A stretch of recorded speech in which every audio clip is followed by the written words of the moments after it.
Eu sou Miguel Brambila, bom dia. Nós vamos falar sobre a oficina da mente, né? A gente está também registrando isso, mas vocês não vão aparecer, tá bom? Isso vale como horas complementares também para os cursos de vocês. E a gente vai, então, primeiramente fazer uma apresentação breve daquilo que foi falado no primeiro momento, depois a gente entra nessa questão que não é exatamente filosófica, mas ela é integrada na nossa realidade como um todo, né? Então, a gente vai trabalhar esse conceito. Primeiramente, eu vou lembrar um pouquinho, né? Eu sou Miguel Brambila, aqui tem um pouco, né, das minhas especialidades, né? Eu sou radialista, sou jornalista, sou graduado em marketing aqui pela universidade, né, pela Unicesumar. Eu tenho MBA em gestão de negócio e inteligência de mercado, docência para o ensino superior, e comecei agora uma pós-graduação em ciências políticas, né? E fundei sou músico, sou escritor e fundei o sabcaxias.com.br, que tem também o Teoria de Tudo, numa versatilidade que a gente precisa aprender a ter por necessidade, né? Então essa é uma atividade multidisciplinar que a gente está propondo aqui para as pessoas, aberta ao público também, no sentido de trazer uma certa compreensão no retorno a algumas origens das pesquisas que foram feitas por pensadores antes de quem está na academia buscando o seu desenvolvimento e que precisam, né, ser relembradas dentro da nossa coleção. Então eu vou ir passando aqui, né, o slide para que a gente possa se basear aí nessa questão. Bom, eu sou Miguel Brambila, já me apresentei, então a gente vai relembrar um pouco o módulo 1, aonde foi falado mente e consciência, né? Nós, então, citamos naquele momento algumas figuras da nossa história que nós temos, né, pelo menos por uma questão de respeito, né, uma admiração, respeito ao conhecimento. Não é questão do comportamento, muitas inteligências, né, foram voltadas para uma questão da antiética, que é o sentido dos fins que justificam os meios, no sentido, né, imediatista de lucro. Então, a proposta da natureza integrada da ação é lembrar que não existe a possibilidade de sermos irresponsáveis nas nossas profissões, seja elas quais forem, né? Então aqui eu coloquei o Leonardo da Vinci, que é um dos nossos gênios da história da humanidade e que contribuiu muito com a humanidade fora do padrão da curva, o que para muitos poderia parecer um privilégio, né? Então nós citamos a possibilidade de desenvolvimento intelectual através do trabalho, através de perspectivas que vão além da simples genética, né? E aí existem uma série de possibilidades de reflexão. Aliás, é preciso citar, né, como eu disse, não é filosofia, não é autoajuda, mas tem um termo proposto interessante que se chama reflexologista hoje em dia, que nós refletimos, né? Então eu vou citando aqui algumas resumidamente, né? A gente vai falar um pouco mais de uma hora, né? O próprio Albert Einstein, que observava, né, a natureza como uma admiração muito grande, aonde ele tinha nos seus trabalhos o objetivo de, através da imaginação, conseguir avançar na direção de trazer para a compreensão comum, não é, os efeitos do tempo, do espaço. Isso está baseado também na questão da nossa busca pela origem como consciência, né?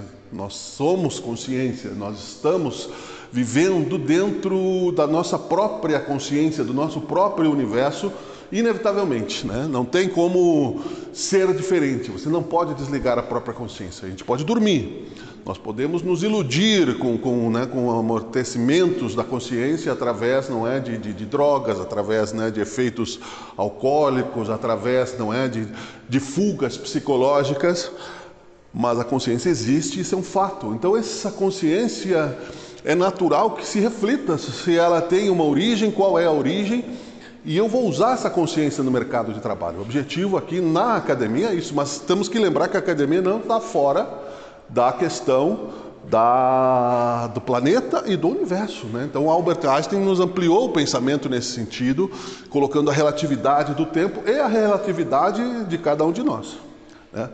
Cada um de nós, então aqui a gente apresenta, por exemplo, assim, uma reflexão interessante, que é: cada um de nós é um universo, nós estamos em pontos de vistas diferentes e, portanto, né, culturalmente, socialmente, em objetivos, em vontade, e, portanto, dessa forma, né, cada um de nós tem uma relatividade de tempo, né? Desde esse agora que nós estamos aqui e na consciência que nós vamos exercitando ao longo do nosso próprio presente. Quem eu já fui, por que eu cheguei aqui, por que eu estarei amanhã vivendo uma outra realidade de tempo e de espaço.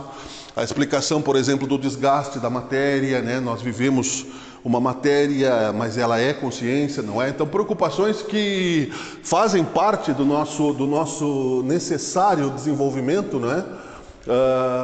Quando somos cidadãos, não mais apenas, né, dos nossos lares, já saímos da consciência infantil, como nós sabemos, não somos apenas responsáveis pelo bairro, mas somos responsáveis por aquilo que fizemos no planeta, né? E talvez até no universo, os gregos já falavam isso, a gente vai falar sobre isso também. Então eu falei sobre consciência no módulo 1, a consciência de Leonardo da Vinci, que basicamente também se refletiu muito naquilo que Einstein posteriormente trouxe, né? Sem se preocupar exatamente, né, quem somos, de onde viemos, para onde vamos, trouxe muita colaboração para o mundo material. Mas mesmo assim, né, como Einstein, como outros tantos gênios, né, ele se apagou, né, como corpo físico. E aí temos uma questão interessante: somos apenas o corpo físico, somos além disso, né, e estamos vivendo dentro de leis que não somos todos nós responsáveis pelos fatores, né? Eu não escolhi, aparentemente, pelo menos meu pai e a minha mãe, não escolhi a minha genética e tenho que trabalhar com isso, né? Eu posso ter escolhido algumas coisas, a profissão, habilidades, né? E tenho que trabalhar com isso, é o que me cabe, né? Então, esse elemento, essa ferramenta também é parte de uma autoconsciência. Aqui é uma frase que o evangelista João colocou, e quero lembrar também, né, que a academia é laica. Nós somos, apesar de ter um fundamento, né, batista lá, nós somos, e eu como parceiro da Unicesumar trazendo essas propostas, temos a liberdade de pensamento, de expressão, inclusive até de ateísmo. Isso é uma questão básica, mas o que nós queremos trazer com esta reflexão propositiva de conhecimento é que uma frase de Jesus Cristo que é muito importante, quando ele refletia sobre tempo, espaço, consciência, era um filósofo, não era apenas um milagreiro, um santo. Para muita gente, sim, mas existem várias análises sobre a personalidade de Jesus, e eu gostaria de citar uma do Augusto Cury, que é um psiquiatra, né, que tem um livro muito interessante falando sobre os hábitos de Jesus. Em algum momento perguntou-se para ele que era a consciência, e São João escreveu: o vento sopra onde quer, você ouve o seu som, mas não sabe de onde vem, nem para onde vai. Assim acontece com todo aquele que é nascido do Espírito. Então o que é Espírito? É consciência, né? É alma, é pensamento. Para muitos, né, o que para mim particularmente seria muito triste acabar logo ali depois de 100 anos, não é?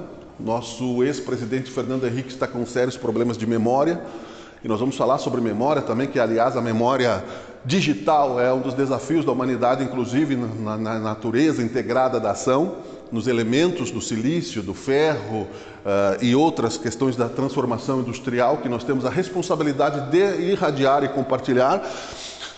Mas então nós não sabemos o que aconteceu antes ou depois. Para os reencarnacionistas, né, existe uma consciência antes do corpo materno e depois. Para os que não são reencarnacionistas, que não acreditam nisso, mesmo assim tendo uma compreensão, uma aceitação de espiritualidade, sabem eles, né, sejam católicos, sejam evangélicos, né, que existe vida após a morte. Então, nós não somos apenas o corpo. e há um Deus, né, para muitos uma energia, para muitos, né, que são ateístas, é necessário compreender que nós lidamos com uma fonte de matéria-prima e que nós vamos citar depois, né, aqui nós estamos falando ainda da questão ética, que existe causa e efeito, existe responsabilidade ética para quem já tem essa intuição, que não sabe como ela se desenvolveu em si mesmo. Ela existe não por acaso, não só pela simples educação, mas por uma intuição da consciência que sabe que eu não posso agir impunemente, eu não posso matar, eu não posso roubar, pelo menos não devo, né? Como disse São Paulo, né? Eu posso, mas não devo, porque a partir do momento que eu me comprometo com isso, eu estou subordinado, né, a perder a minha dignidade, a minha credibilidade, a minha honestidade, no sentido de personalidade. Então, nós se trabalhamos isso já, deveríamos trabalhar isso com mais amplitude em 2026, coisa que os gregos já trabalharam, a antiguidade já trabalhou, mas, né, lembramos, infelizmente, né, que há um desleixo sobre essas questões, né? Nós queremos ser pragmáticos, eu quero saber o que eu preciso para passar, quero saber o livro que eu tenho que estudar para minha prova, eu quero o meu diploma, eu quero validar o meu diploma, eu quero para o mercado de trabalho, eu quero ganhar dinheiro, né? E quero ser rico, né? De preferência, né? Não, né? Não penso no legado, muitas vezes não penso na felicidade, mas eu existo, né? René Descartes falou isso em 1637, então quer dizer, né, quantos anos atrás, né, 400 anos atrás, ele de repente despertou como nós despertamos para a nossa própria consciência quando entendemos que já não somos mais aquele bebê do papai e da mamãe, não é? E que nós percebemos que nós agimos errada ou corretamente, que nossos objetivos são atingidos de formas diferentes, que as nossas necessidades elas vão sendo satisfeitas de acordo com o nosso próprio exercício de caráter e consciência.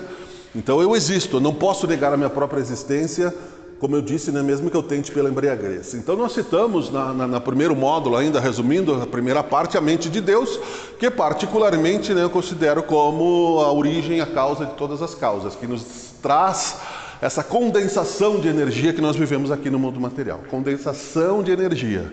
O átomo já é conhecido desde a Grécia. Não é? Ele já foi, né, fragmentado e está sendo ainda mais... inclusive as questões das partículas, né, que já tem quase 100 anos.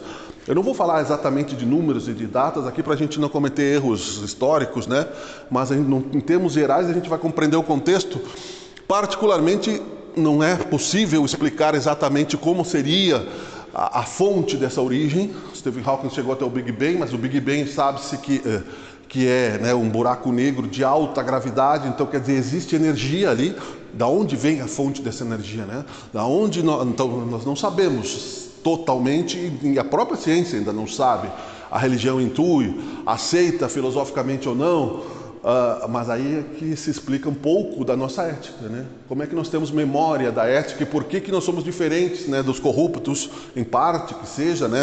Por que nós resistimos à tentação do mal?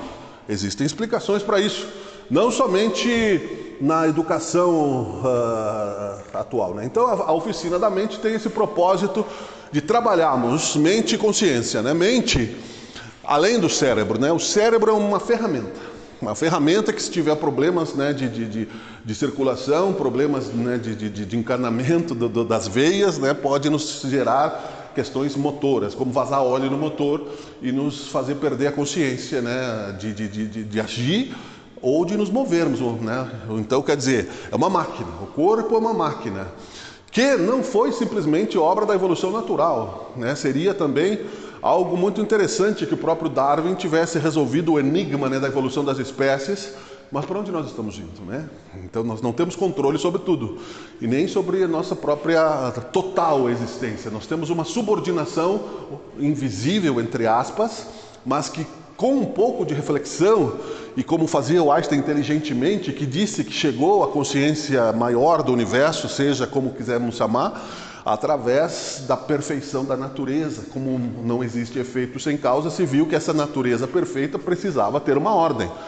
Então a mente, nós trabalhamos ela para aumentar a nossa eficiência. E aí vocês vão perguntar, mas para que isso serve? Isso me serve como GPS, né, de equilíbrio diante de fatores diversos que nós vamos citar, como questões climáticas, né, como questões até do próprio condomínio, né, o livre-arbítrio do outro, como questões. Então, Maquiavel, que foi, né, um dos escritores políticos mais famosos da história até hoje, no Brasil muitos se justificam através dele, principalmente nesse período eleitoral, consagrou num contexto, né, não é exatamente a profunda obra do Maquiavel, quando ele escreveu O Príncipe, né, explicando como se manter no poder, pelo poder, que os fins justificam os meios, né? Será que nós achamos isso?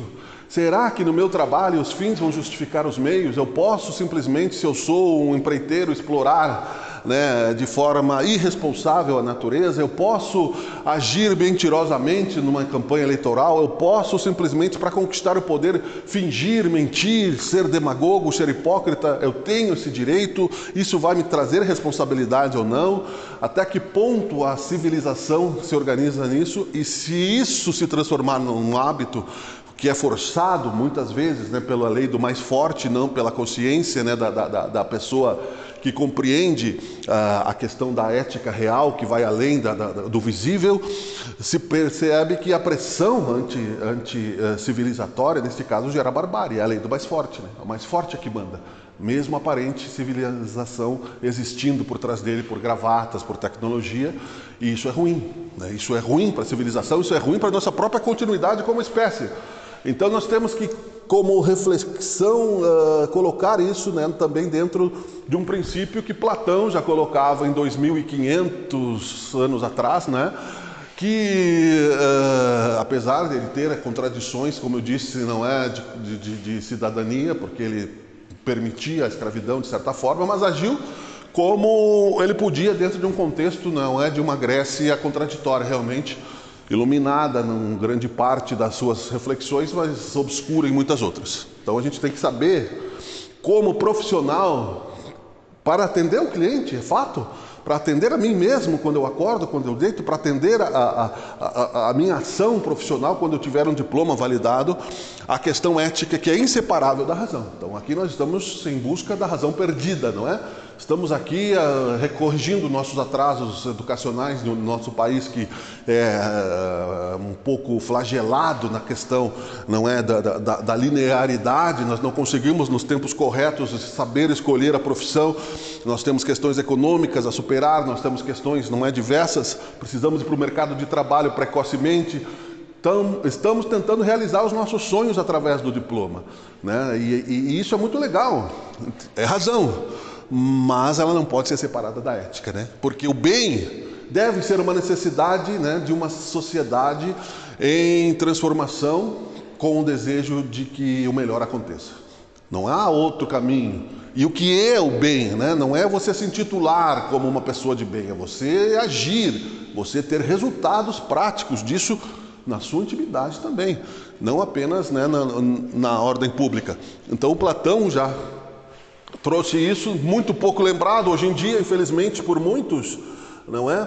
Mas qual é o nosso objetivo? É atingir o topo, né? O topo, infinito. Aqui é um infinito, a mente é finita, como o cérebro, mas a energia da mente vem, né, dessa energia que nós citamos como causa, que nós não conseguimos e nem há quem consiga explicar esta causa, a não ser que seja uma fé raciocinada na lei de causa e efeito, que não existe efeito sem causa, portanto, não é? Eu preciso compreender que se há um efeito inteligente, que um asteroide não destrói o planeta, que existe uma lua, que existe magnetismo, não é? Pode-se considerar que há um princípio inteligente para tudo isso. Eu estou querendo aqui no mundo material subir até o topo, como eu disse, né? Ganharmos dinheiro, sobrevivermos, não é? Crescermos no sentido positivo e, portanto, né, chegamos aqui à natureza integrada da ação. Tudo está conectado. Não existe, né? Nós estamos aqui no invisível. Vocês estão ouvindo a minha voz, vocês estão ouvindo as propostas que nós estamos trazendo, invisível, né? A voz está vibrando, a gente já estudou isso, né? Pelo menos basicamente, pela garganta, pelo ar, pelo pulmão, mas nós não estamos vendo, não estamos vendo as ondas da internet, nós não estamos vendo os sinais, né?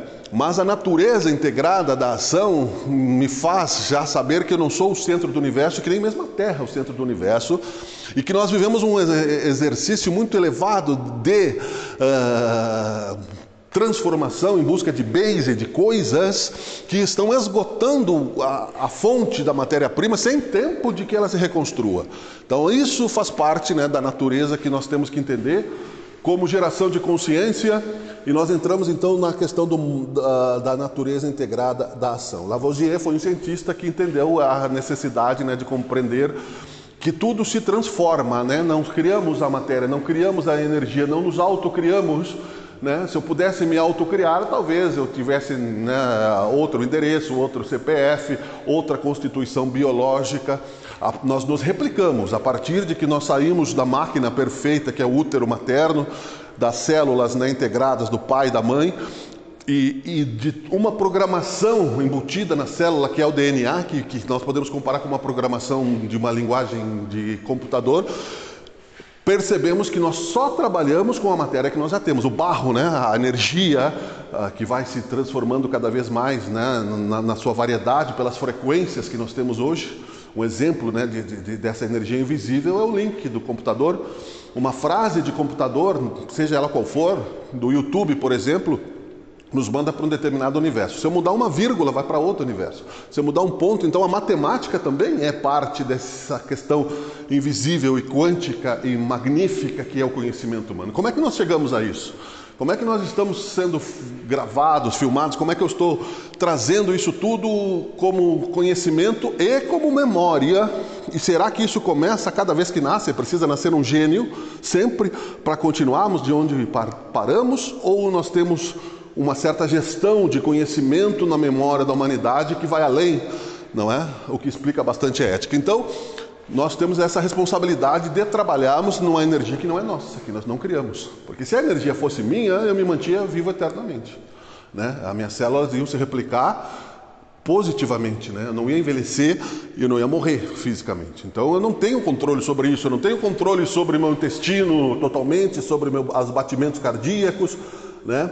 E aí, isso, como eu disse, na natureza integrada da ação já era discutida há 2.500 anos atrás. Ainda, né, nessa questão de Lavoisier, né, os pré-socráticos, né, a procura, né, pelo princípio fundamental do universo, porque é uma questão necessária. É triste, na questão pessoal, eu colocando aqui como uma análise, ver que isso não depende do meu caráter, depende de uma inteligência também, de uma razão, eu pelo menos entender, né, que eu vou além da minha questão biológica. Um órfão costuma querer saber a sua origem. Nós estamos acomodados porque eu sei quem é meu pai, quem é minha mãe, quem são meus ancestrais biológicos e ponto. Isso é o suficiente para mim agir, né, de uma forma alienada muitas vezes para eu criar o meu consultório, seja ele médico, seja um engenheiro, seja um jornalista, seja um comércio, seja de serviço, seja o que for, e esperar o tempo passar, né? Como disse o Raul Seixas, né, com a boca escancarada, cheia de dentes, esperando a morte chegar. Que sentido tem isso prático na vida, né? Esse é um objetivo, para mim, e para muitos, né, muito fútil. E os filósofos gregos também já pensavam isso com uma certa profundidade, e deixaram esse legado, né? Não apenas pela memória, porque a gente não vive apenas de memória, né? Nós vivemos do presente. E o nosso presente, como os gregos diziam, é considerado pela alma infinita, né? O mundo das ideias, como disse Platão. Então nós percebemos que não existe como eu me alienar. Nós víamos aqui, isso aqui é uma foto da enchente, né, do Rio Grande do Sul. A responsabilidade social não é uma escolha, é uma necessidade, né? Mesmo que eu não queira, mesmo que eu more no terceiro, no quarto andar, no centro de Porto Alegre, a minha casa pode cair a qualquer momento, né? O meu apartamento pode alugar, o meu comércio pode sumir, a minha fazenda pode sumir, a minha pousada, seja rica ou seja pobre, não há mais como eu me alienar da questão de responsabilidade natural social. A água é energia, mas é descontrolada, porque nós estamos vivendo num momento de transformação climática que também não sabemos de onde vem o vento, para onde ele vai. Não são somente as correntes de calor e frio, né? Tem outras questões da pressão atmosférica. Nós já sabemos, né, que há muito tempo que nós giramos em torno de uma estrela muito grande, numa galáxia muito grande, cada vez mais infinita, sendo mais devassada pela pesquisa espacial.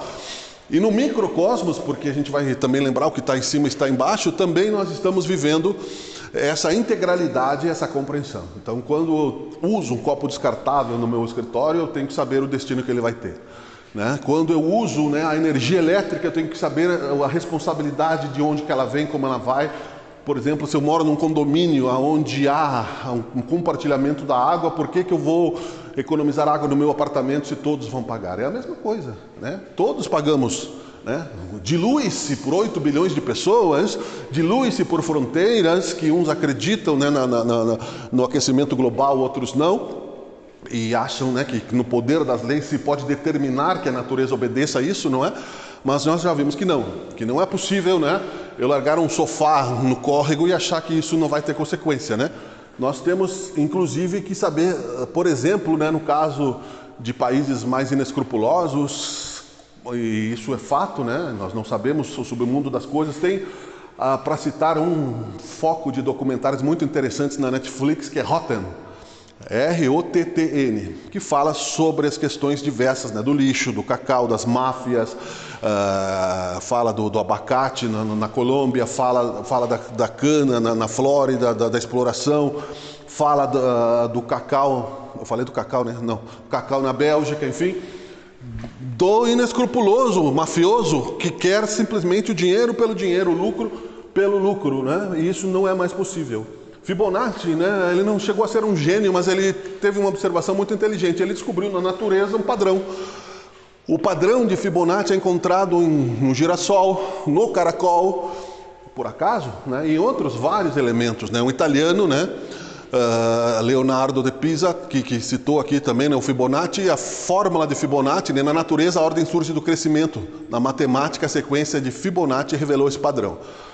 Que, por exemplo, então, mostra uma inteligência, né? Essa cadeira não nasceu do nada, ela precisou de um designer, ela precisou de uma indústria, assim como nós não nascemos do nada, assim como nós não nos criamos do nada, assim como o computador está utilizando a memória para me apresentar a lembrança de algumas coisas que a gente vai pensando, nós temos também aqui nos aproximar de uma relação saudável com a própria memória, como eu acabei de citar. Nós temos doenças mentais da nossa ferramenta do cérebro, que é a demência, que é o Alzheimer, que é a morte, e que leva, por exemplo, pessoas que tiveram, né, representação pública ao ocaso, que é o caso do ex-presidente que eu citei, que está com 95 anos e que não lembra que foi presidente. Então a memória, para que serve para ele nesse momento, né? Pelo legado? Ok, o legado é bom, a gente quer que as pessoas lembrem de nós, mas eu vou estar sentindo quando as pessoas lembrem, eu quero continuar vivo, eu não quero, né, porque senão eu não precisaria, e é um conceito de espiritualidade ecumênica, né, laica que seja, mas de ciência mesmo, né, que vai além dessa consciência material, que se pesquisa muito, e o materialismo cego, que acredita no nada, no conflito ético, que se eu escolhesse particularmente como consciência o materialismo, os fins justificariam os meios. Eu poderia me transformar num pirata moderno, ser um guerreiro, ser um líder de uma nação belicosa, como se faz, né, na grande maioria das coisas até aqui. Então, considerando que isso não é possível, nós vamos ampliando o nosso pensamento para entender que a Terra tem limites. E aqui nós estamos falando de trabalho, de transformação ética, né? Nós vamos falar daqui a pouco de transição energética. Tudo é energia. Essa energia tem prazo de validade. Nós somos jovens ainda, tem bilhões de anos pela frente. Então eu posso destruir. Não, eu sou um bebê então, né? Se eu tenho 3 anos de idade, se eu vou viver 100 anos, eu posso destruir, né, a maternidade? Não faz sentido, né, filosófico. Então, essa energia concentrada que nós já citamos aqui como exemplo, que não sendo obra do acaso, está com dificuldades de resiliência, né? Cada ano nós estamos furando através dos petróleos tanto ela, que a água potável está descendo para baixo, gerando problema no lençol freático, sendo que o petróleo já poderia ter sido superado há mais de 100 anos por outras formas de energia. Nós já temos inclusive a gasolina sintética, que ela é cara porque não há investimento sobre isso, que é feita com a Siemens, que é uma empresa alemã, com uma empresa chilena, uma startup chilena, aonde, né, se consegue através dos ventos. Olá, bom dia. Fica à vontade. Pois não, fica à vontade. Como nós percebemos a possibilidade de outras formas, né, de combustíveis, mas o que nós fazemos? Nós vamos lá pegar, né, o fóssil, né? O dinossauro que ficou lá milhares de anos, que virou aquele humus.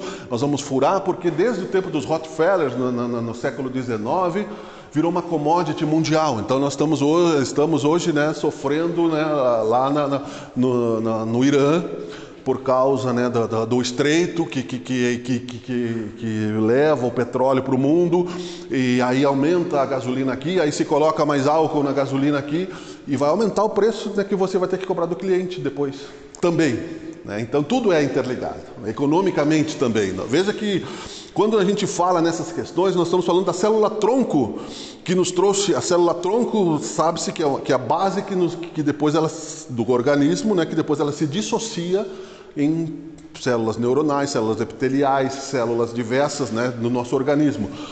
Então, essas questões que nós estamos propondo na Oficina da Mente é a célula-tronco da nossa ação, para que a gente entenda que eu preciso, pelo menos, né, agir na direção do microcosmos, onde eu sou capaz. Eu não posso mudar o mundo, mas eu posso mudar o meu mundo, né? Isso vai refletir de alguma forma, vai irradiar de alguma forma no meu próprio presente e na minha própria sobrevivência. A não ser que eu seja um kamikaze suicida que não ache, né, nenhum sentido na vida, mas isso é uma doença também que precisa ser tratada. Então a Terra, né, o 22 de abril é o Dia da Terra. Se eu puder ter alguma responsabilidade social na minha ação profissional, eu preciso ter, porque isso vai gerar uma corrente de solidariedade. Aqui nós vemos, por exemplo, não é a disputa pelas terras raras, pode ser que pule um pouco a ordem, que a gente vai e volte na reflexão, mas isso tudo faz parte, né, desse contexto, que essa primeira parte a gente vai citar, depois a gente faz um intervalo e rapidamente algumas perguntas, e aí nós seguimos em frente, no sentido de que acontece hoje o mesmo pensamento consumista, imperialista, dominador, de se entender que fronteiras geram aglutinação numa determinada civilização e que isso não reflete na outra população, seja qual for, faz com que essa disputa por terras raras, que é o silício, que é o ferro, né, que são outros elementos que alimentam a indústria da tecnologia e a memória, porque nosso maior desafio hoje, além das águas, evidentemente, porque nós somos o planeta água, é a memória. É a memória que armazena o conhecimento. E se esse conhecimento se perder, nós voltamos, né, ao ocaso da barbárie, voltamos às cavernas, talvez até antes do fogo, se sobrevivermos, né? Então essa disputa é irracional, ela é tola, sendo ela belicosa, sendo ela guerreira. Ela pode ser compartilhada, mas o que acontece, né? As pessoas querem vender os seus territórios como se eu quisesse vender o meu próprio quintal em detrimento da sobrevivência da minha própria família, quando eu poderia trabalhar de uma forma compartilhada, não é? Porque veja bem, matematicamente, atomicamente, pode ser um número infinito, mas matematicamente ele existe de quantidade de energia do planeta. Não é infinito. Ele pode, se ele explodir, ele se dissocia, como a gente falou do buraco negro, a gravidade.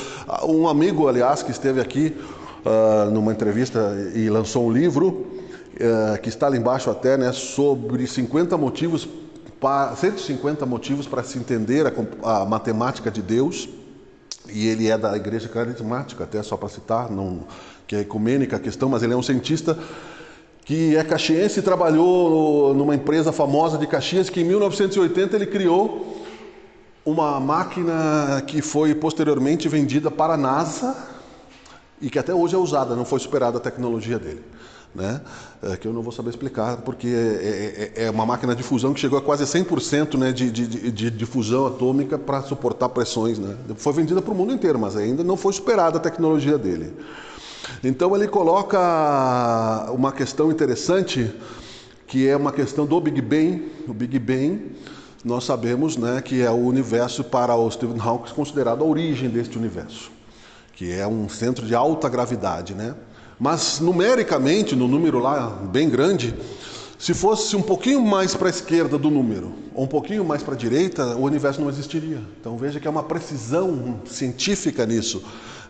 Ou ele se expandiria, se espalharia, como um bolo, né, que se derrama da forma, ou ele abatumaria, né, se autoconsumiria.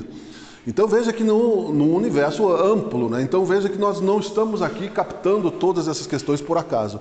E essas terras raras também podem nos fazer lembrar, para quem não viu, é interessante ver, para colocar também essa visão ecológica, que é o filme O Avatar, né, que vai lá o pessoal, né, para outro planeta lá buscar também terras raras, né, e entra lá existe uma integração com a natureza, né, bem diferente daqui, mas eles vão lá fazer guerra e destruir, achando que então, tudo bem, nós vamos destruir a Terra, eu vou para Marte, né, ou seja, eu destruo o meu quintal e invado o quintal do vizinho, né, não faz sentido, né, ético, no sentido de amor, que é o que move o universo, disse o próprio Einstein, não sou eu que estou dizendo isso apenas, né? A gente tem intuição disso.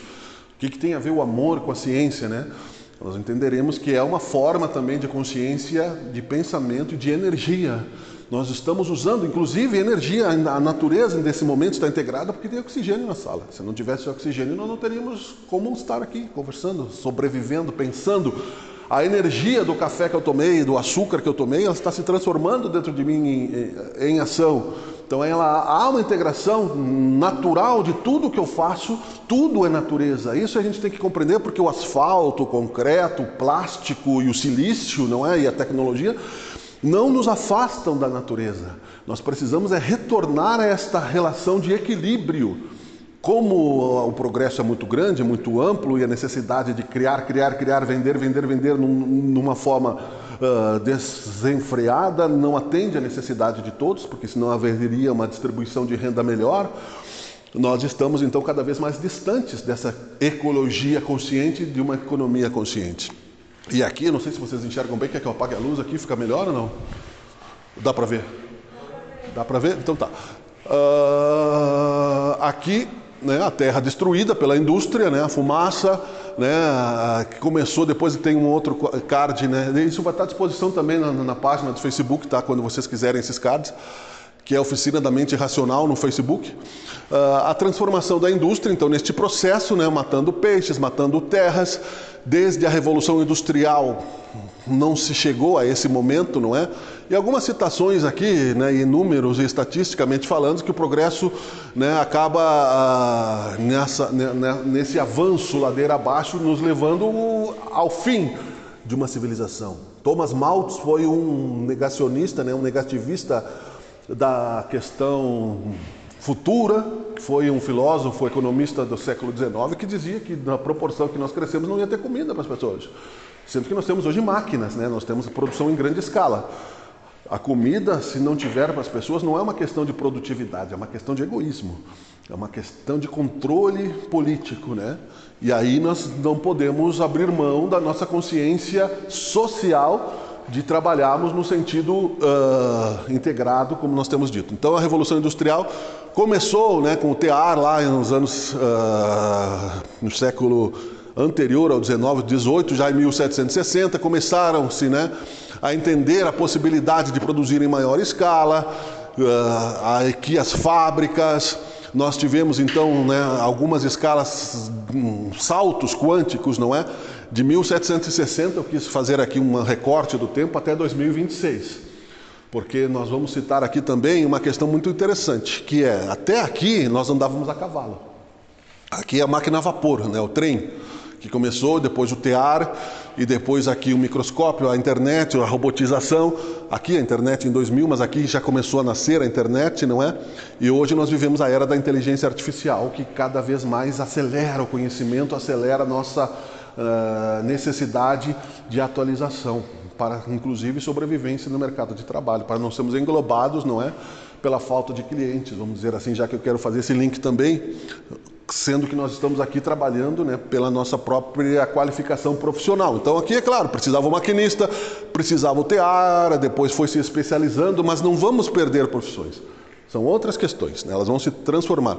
Só que até aqui, desde o tempo da descoberta da escrita, não quero falar filosoficamente da Atlântida de Platão, porque aí nós vamos entrar num outro conceito místico, que Platão citou, inclusive, né, a existência da Atlântida, onde havia, né, tecnologia.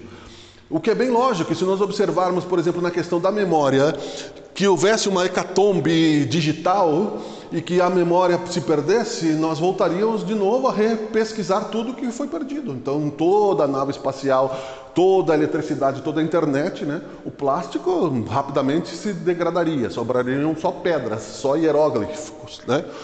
E aí, portanto, vejam que 100, 200, né, um pouco mais de 250 anos, um pouco menos, nós fomos da máquina a vapor à era espacial.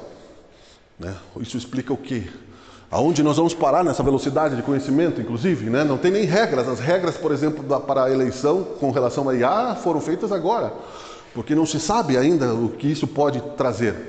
Temos que ter medo disso? Não. Temos que saber lidar, porque são máquinas. A consciência ética, a máquina não tem ética. A máquina, ela faz bomba e explode a bomba. Ela não tem responsabilidade porque ela se destrói. A consciência é o espírito, é outra coisa que nós trouxemos no módulo 1, mas que faz parte dessa integração, né, de capítulos. Então isso tudo precisa ser gravado na mente da gente. Né? Não é uma visão linear a história, ela não é linear. Ela pode parecer linear se olhar para o passado. Mas aqui, né, o que vai acontecer até que eu chegue nesse mundo que nós queremos construir, e essa é a proposta, para não abandonarmos o nosso compromisso, não só porque temos filhos, eu tenho filhos e tenho netos, mas não é essa a questão. A questão é a minha sobrevivência. Eu, como ser, como ego, ok, como consciência, tudo bem, tenho ego, tenho consciência. Um dia, né, a gente vai estar diluído na consciência cósmica, segundo algumas religiões, mas o ego, o eu não quero ser lembrado pelo meu passado. Eu quero ser lembrado pelo agora. Quero que lembre de mim agora. Eu quero chegar na festa surpresa que eu esteja lá. Não na foto, no altar. Isso é idolatria que não satisfaz uma consciência inteligente e também, não, como eu disse antes, não justifica a ética. Né? Porque me levaria ao materialismo se eu não acreditasse que continua existindo. Então aqui tem dados, não é? Nós consumimos por dia, até vou tomar um gole d'água aqui, 150 litros de água por pessoa é a média que deveria ser usada. Água potável que nós deixamos nas descargas hoje em dia, né? Aquela mesma água que desceu lá para Porto Alegre, que aqui também já está fazendo estragos, e que é, ou seja, o que nos alimenta, o que nos dessedenta também nos afoga, né? Então tem estatísticas aqui importantes que isso aqui é um bem finito, né? É um bem finito. Não adianta eu pensar, vou dessalinizar o mar, mas eu vou precisar de energia para isso. Né? Eu vou precisar ter um controle mais inteligente e saudável da questão que nos alimenta. Nós somos 70% água. Né? 70% do nosso organismo é água. Se nós compactarmos ele, ele cabe numa caixinha de fósforo. Eu vou precisar de água para higienizar, né, o meu ambiente de trabalho, para oferecer aos meus clientes. Ah, mas eu compro no mercado. Né? E aí, né, nós estamos vivendo uma ilusão. Ah, ainda quem pense, né? Não nós aqui, claro, infantilmente, né? Mas se não explicarmos isso, o óbvio que não for replicado, não precisariam as primeiras séries, né? De conhecimento. Nós já estamos além disso, mas precisamos lembrar a importância disso, né? Que esse bem infinito, num desequilíbrio do ciclo das águas, gera o que nós estamos vivendo agora. Tempestades, chove em 2, 3 dias, tudo aquilo que deveria chover equilibradamente numa primavera saudável. Então, essa preservação hídrica, ela exige também trabalho. Para citar aqui como referência cultural, Bill Gates criou, através de uma pesquisa, junto com universidades, né, uma máquina que transforma o esgoto, o lodo, as fezes em água. Retira a água das fezes, e isso está em Dakar, na África, porque não tem água potável. Né? Descobriu lá que tinha um excesso de casos de cólera, porque as pessoas lavavam roupa, faziam, né, as necessidades na beira do rio, e ao mesmo tempo tomavam a mesma água. Né? Então, não tinha água potável por causa dos governos, por causa da corrupção, a natureza é a mesma. Né? Dakar é na África. Então ele conseguiu fazer este ciclo da natureza em uma máquina, né? que retira a água, a natureza integrada, também nada se perde, nada se cria, tudo se transforma.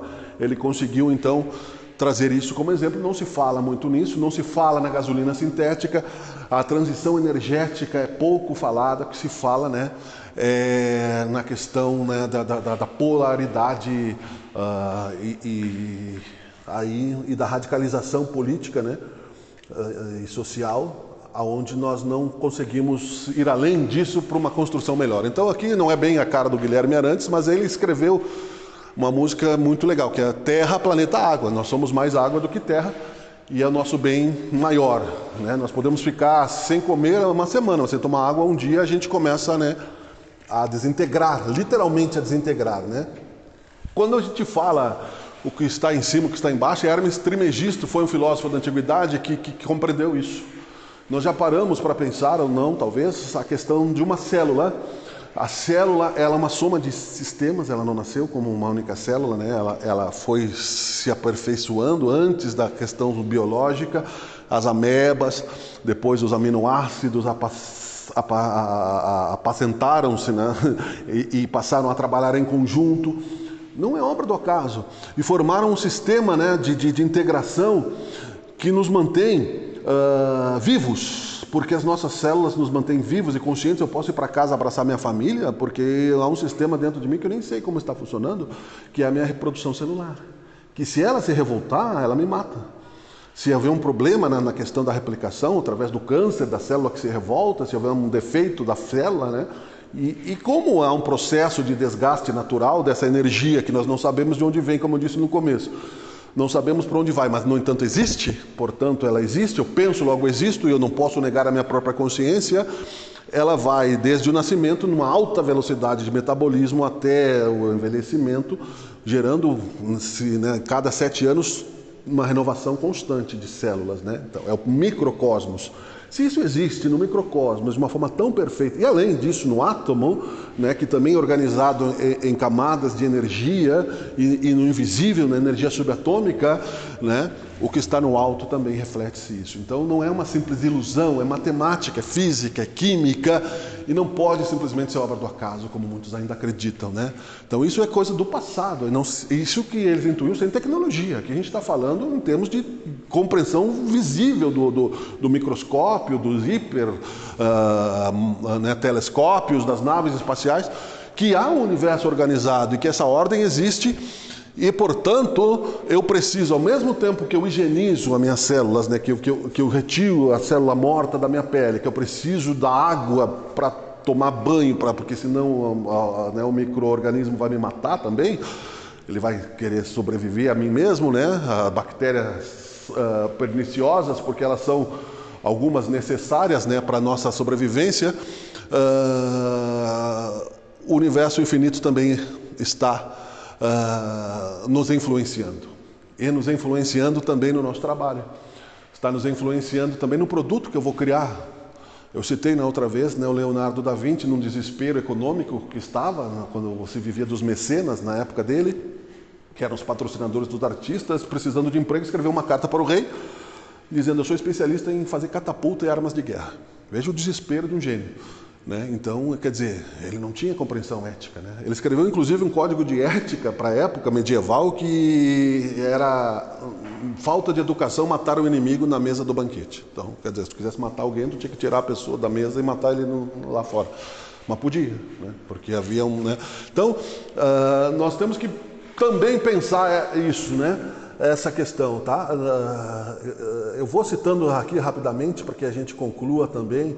Ainda faltam algumas reflexões, mas isso vai nos trazendo também o que eu quero que a gente juntos no conceito de reflexologia nos leve a esse pensamento. Eu mesmo sou finito, já citei várias vezes isso, né? Quando eu digo eu, é o ego, né? Eu vou morrer, entendeu? E a morte deve ser uma questão natural da vida.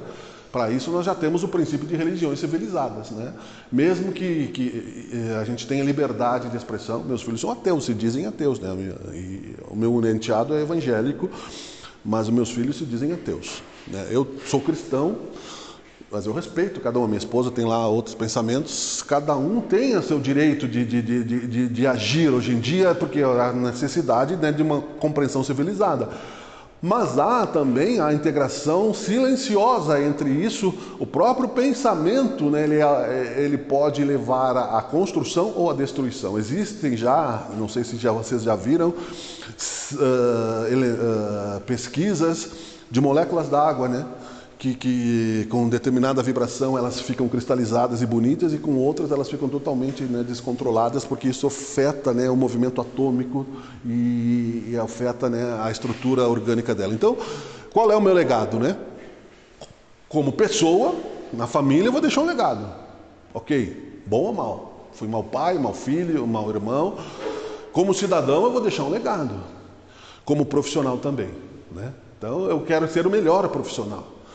Dentro da minha limitação, não preciso ser o Leonardo da Vinci, não preciso ser o Einstein, não preciso ser um gênio, Aliás, eu acho que a natureza seria injusta se privilegiasse uma pessoa, né, e em detrimento de outras que têm sérias limitações genéticas ou dificuldades, inclusive de ter acesso, né, acessibilidade. Não é essa a questão. Eu tenho que concentrar naquilo que eu tenho, porque filosoficamente eu só posso partir do tempo e do espaço que eu vivo. Aqui daqui a pouco nós vamos nos levantar e vamos voltar para a nossa rotina. Mas da onde é que eu vou partir? Daqui. Vocês vão levantar da cadeira, vão pegar os seus destinos, da onde nós estamos agora. Escolhemos estar aqui, talvez estejamos pensando, né, qual é o motivo de estar aqui. Tudo bem que tem aí a questão, né, da atividade complementar, mas aproveitando já a questão do presente, numa questão de consciência, o que não nos leva a ficar pensando com essa pasta aberta o tempo todo, nos faz também manter o pensamento em atividades simples, como lavar louça, como assistir a um filme, como compartimentar a mente, porque isso também é possível no exercício, né, de compartimentar as paredes da sala, nos limitarmos, a gente tem essa possibilidade de abertura de tempo e espaço, mas eu tenho que entender que eu estou caminhando numa direção de tempo e espaço inevitável. Eu estou num sistema que é preciso respeitar, que é, aliás, uma justiça, como dizia, né, o Cazuza, para muitos, né, ele mesmo se dizia, somos a cobaia de Deus, né, porque ele se sentiu um ratinho, etc, etc. É uma rebelde questão que o próprio Deus talvez aceite como uma forma de manifestação artística, ou também não. A gente precisa refletir essa questão no sentido de que se eu me colocar simplesmente no barco da atividade material, quando eu tiver que parar de trabalhar, eu vou sentir uma depressão profunda. Então o trabalho é uma coisa, a lucratividade, o processo é outra. O que eu vou aprender no exercício da minha profissão, que eu vou deixar, é uma coisa. Então é importante deixar um legado, mesmo que eu não esteja presente totalmente, né, que a memória do meu... É importante ter essa consciência, porque eu mesmo, aliás, né, se eu acreditar na reencarnação, posso voltar a esse legado e ter que me explicar por causa disso, né? Aqui nós temos, então, rapidamente falando, não tão rápido, mas enfim, é que são algumas questões que aqui já são, né, 10 e 11, é o suficiente para que a gente possa também validar o nosso encontro, o avanço estatístico, né, descontroladamente, não é, do desgaste planetário, né? O avanço da indústria da transformação, que transformou isso aqui, né, que transformou, né, o banner, que transforma as coisas irrefreadamente, né? Porque eu pego a grana e uso a grana para minha riqueza, para comprar uma ilha, para comprar, né, bilhões de coisas, e é só nisso que se pensa atualmente. Isso é um sistema caótico que vai gerar um caos. Não tem 50 anos aqui, ó. Os desgastes aqui, inclusive tem a estatística aqui de tempo, ó. Não dá 50 anos, nós teremos a nossa dispensa natural vai acabar. Então, mas eu não sabia, né? Bom, é a mesma coisa que eu não saber aos 57 anos de idade que tem uma limitação de tempo, senão eu ficava lá nos 15, nos 20. Ótimo, né? Seria muito bom ter o elixir da longa vida, né? Mas não, se desgasta.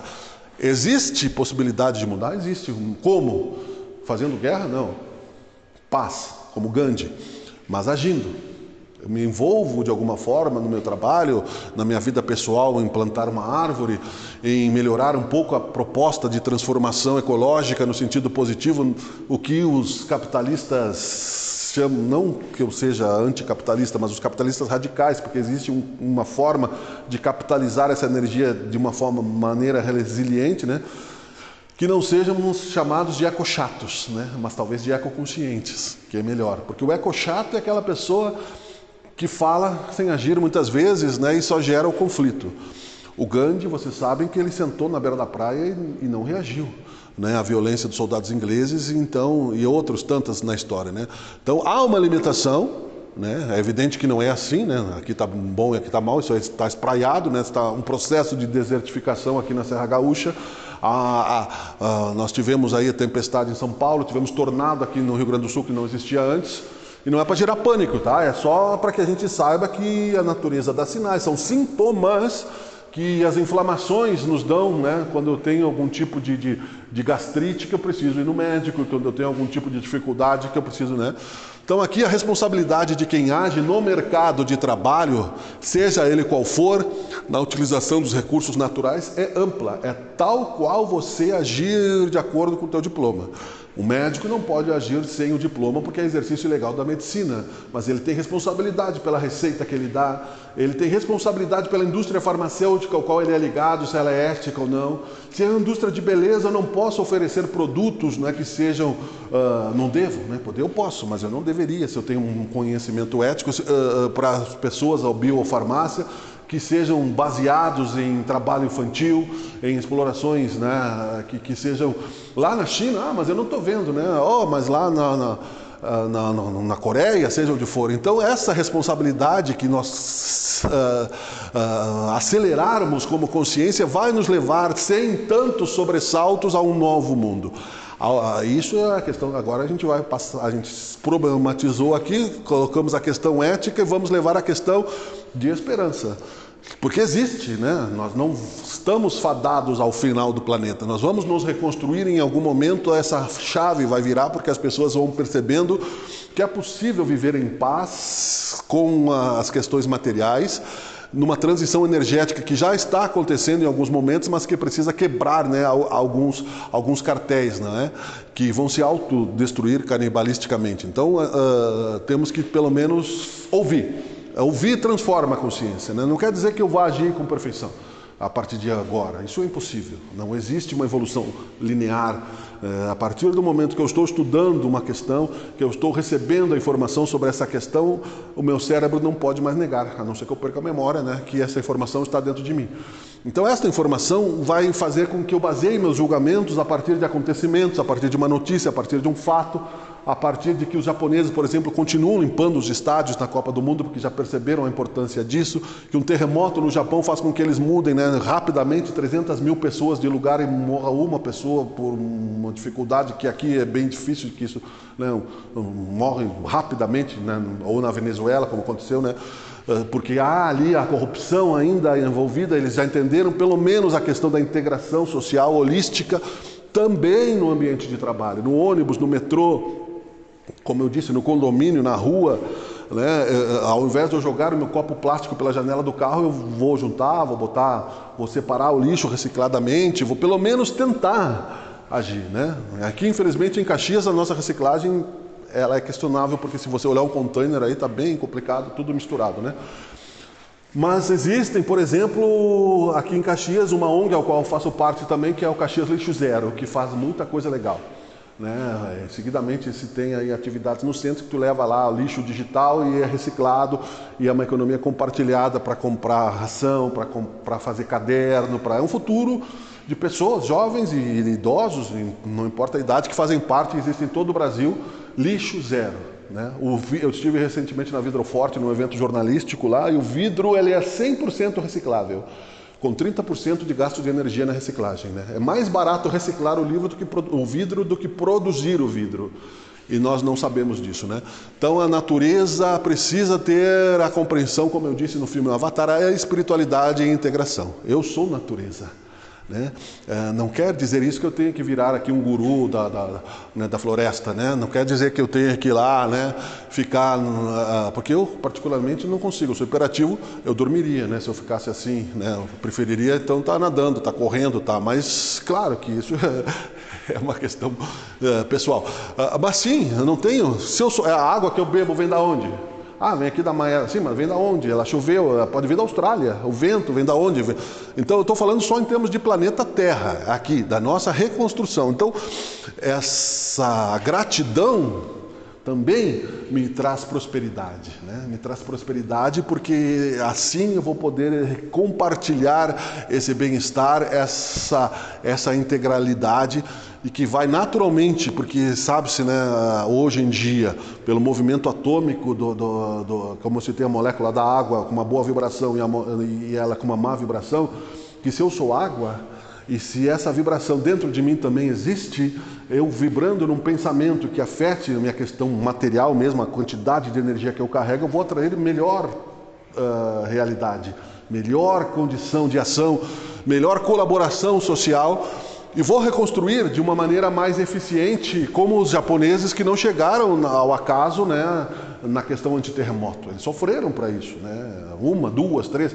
Agora, eu não posso, como diz a questão própria do Einstein, né, na física quântica, querer um efeito diferente se eu continuo agindo da mesma maneira. Se eu jogo a bola na parede, ela vai voltar para mim. Se eu jogo lá, ela vai voltar na outra direção. Se eu jogo... Então eu preciso mudar a ação para ter um outro efeito, né? E agora tudo que nós estamos falando aqui pode ser ignorado até levianamente e esperar, né, o dia, para que muitos acreditem que é o juízo final. Eu não acredito, né, que seja final, nem juízo absoluto, porque seria inclusive, né, uma imposição cruel de oportunidade. Eu tenho responsabilidade para ter prazer nessa autoconstrução. Então, novamente aqui, né, quero citar, faça a sua parte. Significa que são 8 bilhões de pessoas. Eu não vou poder mudar uma decisão do presidente norte-americano, nem do brasileiro, nem do governador do estado, nem do prefeito, mas eu vou mudar a minha decisão, né? Eu vou mudar o meu destino. E o meu destino pode ser único, pode ser solitário. Se Gandhi tivesse pensado somente que ele poderia ser feliz na sua solidão, né, talvez ele não tivesse libertado a Índia do domínio inglês, né, na época, sem sangue, sem derramamento de sangue. Havia uma exploração, né, na época das colonizações, e um vampirismo de energia que ainda hoje muitos tentam de outra forma, velada, mas ainda existe esse colonialismo.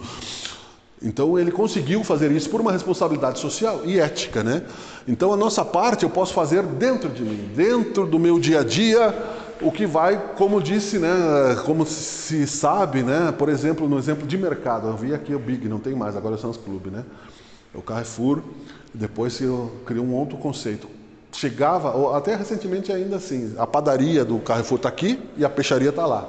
Então o cheiro do peixe está da padaria, o que é bem ruim para o cliente, né? Porque você não vai conseguir ter um prazer, né, de sentir um cheirinho de pão quando tem um cheiro de peixe, né, cru, que você, né, ali do lado. O Big era bem bagunçado também, né? Às vezes tinha iogurte fora da validade, né? Aqui é um novo mercado que tem, agora já melhorou, né? Que é aqui no Via, a batata podre, que ela cheira bem mal, né? Se tiver uma batata podre perto de algum, você já não vai comprar. Então o cheiro vai, inevitavelmente, você vai sentir esse cheiro. Então você tem que fazer a sua parte no sentido de mudar essa energia. Então como seria bom, né, que alguém chegasse no meu ambiente de trabalho, na porta que eu abri como um comércio, né, no meu serviço, ou se eu for além, dizer, puxa vida, que legal, eu não comprei agora, mas eu gravei na memória, estou falando agora de economia também, no sentido positivo, de sustentabilidade, eu gravei na memória uma boa impressão sobre aquilo e eu quero continuar a relação. Então esse mundo que nós estamos tentando construir, aquele está representado também, não é? Por uma atividade construtiva, edifícios verdes, não é preciso aglutinar todo mundo num edifício, porque existe espaço, né, para isso, mas tudo bem, aqui foi citado, né, o exercício físico, o combustível verde que já existe, né, a base de hidrogênio, a gasolina sintética que já existe, né, que foi inclusive, né, o trabalho de conclusão que eu fiz no curso de marketing, que pode se tirar, por exemplo, do ar e do álcool sintético sem mudar as baterias. O que nós estamos fazendo? Atrasando a transformação energética. Vocês vão lembrar disso talvez mais adiante, talvez amanhã. A transição energética, ela está fundamentada na economia do lucro. Então o que acontece? Nós estamos vivendo a era do carro elétrico. Legal, beleza, ótimo. A eletricidade é complicada, a bateria é complicada, terras raras é complicado. A gasolina sintética, que poderia ser, e não vai ser totalmente, não é? A crise do petróleo seria mais profunda se não houvesse, pelo menos, algumas alternativas. A questão da gasolina sintética, não precisaria mudar o motor do carro. Então, a mesma bateria que já é fabricada, eu não preciso mudar. Eu faço a gasolina, que é caro, porque não tem investimento, evidentemente, através da quebra da molécula da água pela energia eólica. Então, tudo isso baseado num sistema ecológico, eu crio o álcool sintético e a gasolina sintética, verde que se chama, né? E eu posso botar inclusive em aviões, inclusive na Fórmula 1, inclusive no meu carro, que eu não vou precisar transformar ele em sucata, porque vai chegar um momento que vai virar uma sucata. O petróleo vai acabar, a terra, né, vai virar um monte de furos, né? Vai ter que se ressignificar em tudo isso. Agora aumentaram mais um pouco, né, para os carros mais antigos, que ainda rodam, porque a gente vive, né, mais um pouco, 32% de álcool na gasolina, né, por causa da crise do petróleo. Então, quer dizer, é uma enganação, né? Se nós tivéssemos uma sociedade mais forte, a gente iria protestar, porque daqui a pouco vão dizer, não, tem gasolina no álcool, não ao contrário. Vai engasgar o carro, vai enferrujar o carro, tem água no álcool, inclusive, tem querosene. Então, questões políticas, que são também parte de uma consciência integrada de uma natureza no qual nós queremos viver, não é? Então aqui existe a sugestão de alguns produtos recicláveis, né? O papel, o plástico, o vidro, o metal, tudo isso é reciclável, né? Tudo isso nada se perde, nada se cria, tudo se transforma, né? Então eu posso, né, transformar tudo isso na compostagem, alimentos, né?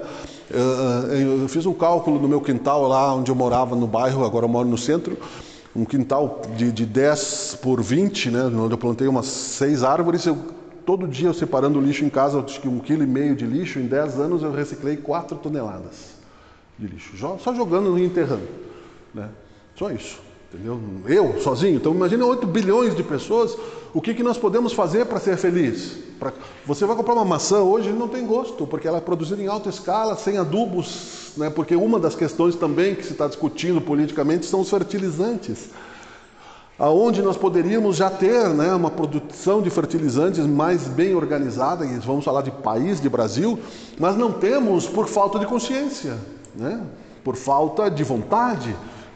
Parabéns, aliás, a vocês que aqui estão, porque ali no nosso grupo tinham 50 pessoas que convidaram-se para vir, mas chegou na hora do sábado de sol, pô, que legal, talvez eu tenha que fazer a faxina, talvez tivesse que ir no mercado, talvez... Tudo bem, mas eu preciso, e eu não cobro isso nem na minha família, eu falo por mim e quero reafirmar os parabéns em darmos atenção a isso, porque mesmo que sejamos poucos, a diferença se faz de poucos. Gandhi era só uma pessoa. Nelson Mandela era um, né? Não quero dizer que nós tenhamos que ser isso, mas começando por nós. Como eu disse, nós vamos sair da cadeira de nós. Eles começaram deles, das reflexões deles próprios.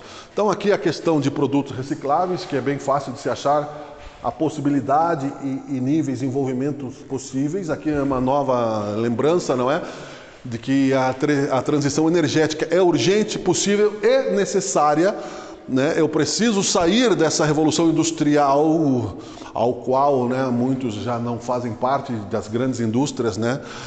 Porque acham, né, que a fronteira de um país é o suficiente para separá-lo do planeta ou do universo, né? O que não é verdade, né? E por isso aqueles que estiverem envolvidos nessa questão, eu tenho certeza que terão a felicidade, né, de construírem também a sua parte, inclusive nos seus negócios, inclusive nos seus diplomas, né, inclusive na sua vida, né? Onde é que eu perdi aqui? Deixa eu ver. Aqui, né? Aqui também, né, lucre com sustentabilidade, é o que nós falamos até agora, né? Eu posso, eu consigo, eu não preciso ser, né, um gafanhoto, né, que destrói a plantação. Eu posso ser, sim, né, um colaborador da sustentabilidade e ampliar essa corrente. Eu tenho essa obrigação, ainda mais estando numa faculdade em 2026, onde este conceito, né, precisa estar cada vez mais dinâmico, né, cada vez mais amplo, no sentido de que eu tenho esse compromisso e eu não posso fugir dele mais. Como eu disse no começo, né, caso contrário, né, a tempestade vai me atropelar. E a tempestade, metaforicamente falando, literalmente também, é claro, mas metaforicamente falando, todos os tipos de tempestade, né? Houve um momento, por exemplo, que nós percebemos, todos aqui vivemos, né, a crise dos caminhoneiros em 2018, né, que não tinha gás, né? Quando começou as pessoas começaram num efeito, né, de apocalipse de armazenar papel higiênico. Né? E acontece isso, não aconteceu aqui na nossa cidade, porque nós pelo menos tivemos aí a condição de nos atrairmos para um ambiente relativamente estável, mas ele não se mantém estável por acaso, ele se mantém estável pela consciência em ação. Né? Eu não posso achar que isso aqui é autolimpante, né? Eu preciso que alguém que limpe, eu preciso, né, ter um pensamento prévio, uma ação. Então, o futuro, ele existe, ele vai acontecer, ele depende de nós, é óbvio, mas é para que nós fixemos isso como um elemento de contexto profundo na nossa iniciativa profissional. Então essa era a ideia do primeiro módulo da Oficina da Mente, tá? Vou fazer um intervalo se alguém quiser ir no banheiro, quiser fazer alguma coisa, depois a gente conversa mais aí uns 15, 20 minutos, e aí a gente vai estar liberado, né? A gente faz uma foto aqui e tal, e registra esse momento, né? Quero agradecer a paciência, ao desejo de vocês estarem aqui, e espero que eu tenha sido útil a todos, né? Muito obrigado, né? E até depois do intervalo, então, tá bom? Era isso por enquanto.